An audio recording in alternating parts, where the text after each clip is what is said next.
حضور علیہ الصلوۃ والسلام یتیم ہونے کے باوجود یتیم پرور تھے اور بیواؤں کے کام آتے تھے، ان کا سامان اٹھا کے ان کے گھر تک پہنچا آتے تھے، ان کی ضروریات کو پورا کرتے تھے۔ یہ حضور علیہ الصلوۃ والسلام کا انداز زندگی تھا، اور یتیم کی کفالت کرنے والے کو اپنا ساتھی قرار دے دیا، بلکہ یہاں تک ارشاد فرما دیا کہ جب تمہارے بچے اور یتیم اکٹھے کھیل رہے ہوں تو اپنے بیٹے کو آواز دینی ہو تو اس کو بھی بیٹا کہہ کے نہ پکارو، تاکہ یتیم کا دل دکھی نہ ہو جائے، آج میرا باپ ہوتا تو مجھے بھی بیٹا کہہ کے پکارو۔ تو وہ معاشرہ کتنا ناہموار معاشرہ ہوتا ہے جس معاشرے کے اندر یتاما کی تکریم نہیں کی جاتی۔ اگر آپ کسی کی مدد بھی کرنا چاہ رہے ہیں تو آپ اس کو تکریم کے ساتھ اس کی مدد کریں کہ اس کی عزت نفس مجروح نہ ہو۔ یہ میں پچھلے دن ایک تصویر دیکھ رہا تھا، کوئی 10-15 کلو کا آٹے کا توڑا ہوگا اور 7-8 آدمی اس کو ہاتھ لگائے ہوئے تھے اور ایک خاتون وصول کر رہی تھی، اور کسی اخبار میں وہ تصویر چھپی۔ میں کہتا ہوں کہ اگر اللہ نہ کرے تمہاری بیٹی کو یوں مجبور ہونا پڑ جائے تو کیا تم یہ گوارا کرتے ہو؟ تو جب تم خود گوارا نہیں کرتے تو کسی کی بیٹی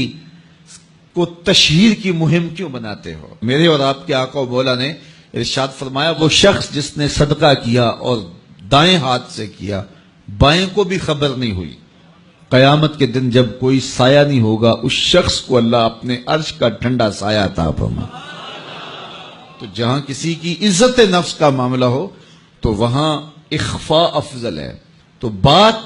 یتیم کی، لاچار کی، غریب کی، پریشان حال کی، آشفتہ سر کی مدد کی نہیں ہے، بلکہ اس کی تکریم کی ہے۔ تو قرآن نے کہا کلا بل لا تکرمون الیتیم، تمہاری پسماندگی اور ذلت اور بے چینی، رسوائی اور رحمت الہیہ سے محرومی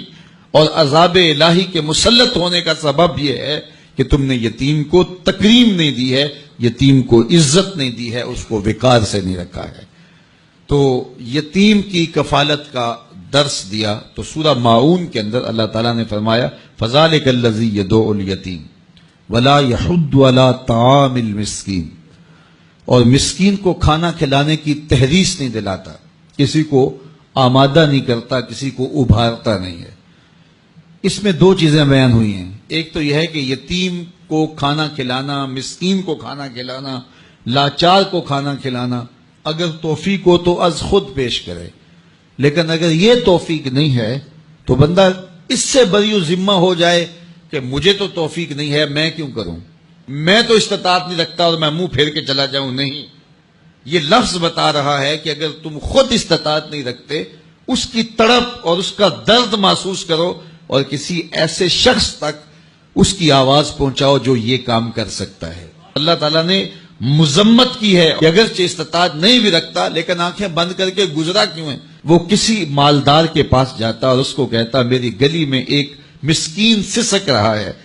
ایک بیوہ کی بچیاں جوان ہیں اور ہاتھ پیلے کرنے کے لیے اس کے پاس کچھ میسر نہیں ہے، ایک مقروض قرض تلے دبا ہوا ہے، ہسپتال کے اندر ایک شخص تڑپ رہا ہے، دوائی کے پیسے نہیں ہے، تو وہ خود اس کا سفیر بن جاتا اور لوگوں کے پاس جاتا اور جا کے تحریص دلاتا وَلَا يَحُضُّ عَلَىٰ طَعَامِ الْمِسْكِينِ، تکذیب آخرت کرنے والوں میں سے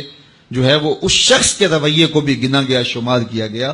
جو لوگوں کو ترغیب نہیں دلاتا، اور جو لوگوں کو توجہ دلاتا ہے اس کے بارے میں فرمایا گیا الدال علی الخیر کفاعلہ، جو کسی اچھائی کی طرف رہنمائی کر دے وہ کرنے والے کی طرح ہوتا ہے۔ جس شخص نے وہ نیکی کی اس کی ترغیب سے جتنا ثواب اس کو ملا اتنا ہی ثواب میرا رب اس کو بھی عطا کرتا ہے۔ تو کسی دکھی، کسی لاچار، کسی مجبور کی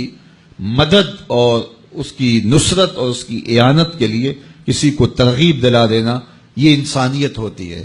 اور بس اپنے آپ کو اس سے مطمئن کر لینا کہ میں اس پوزیشن میں نہیں ہوں اور گزر جانا، تو معاشرے کے پھر دکھ کون بانٹے گا؟ اس لیے پورا معاشرہ ایک دوسرے کے درد اور دکھ بانٹنے کے لیے جب باہم کھڑا ہوگا تو معاشرے کے درد اور معاشرے کے دکھ ختم ہو جائیں گے۔